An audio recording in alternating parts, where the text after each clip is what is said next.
when I hit a meltdown. Head's warming up and I'm feeling the heat in a climate of anger and fear.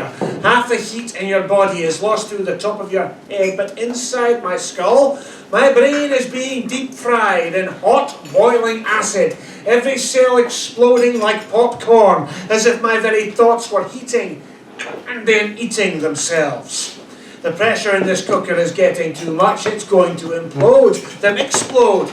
The hairs on the back of my neck rise, but one by one, as the mad spark of fury randomly ignites them, and my head of air becomes a forest of fire, corroding my soul, destroying everything it touches, destroying me.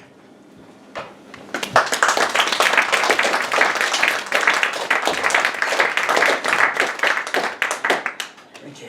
We are living in really strange and bizarre, unpredictable times, but I'll say one thing: thank God for sport. And you know what's on this week? World Snooker Championships, and here's a little snooker porn. This is a tale of snooker lore, the best game ever played. It took place at the Crucible, where history was made.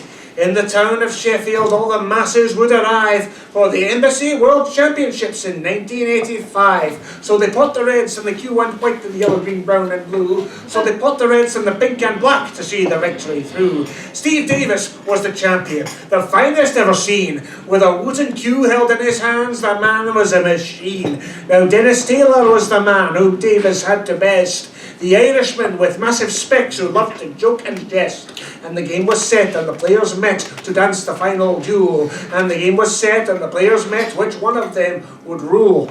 Now Davis couldn't miss a shot and took an 8-frame lead. If Taylor was to win the match, a miracle he'd need. Now Taylor mustered all the strength inside him to fight back, to take it to the final frame and then the final black. So the brown he sinks in the blue and pink to bring him close to winning. So the brown he sinks in the blue and pink and sends the cue ball spinning.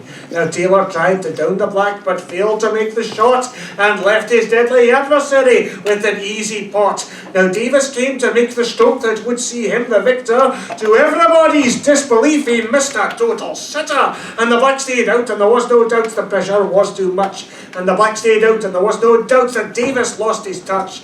Now Taylor rose to meet his fate. His face had gone all red, and as he sank for black he raised his cue above his head. The game had gone down to the wire, but somehow he won through it.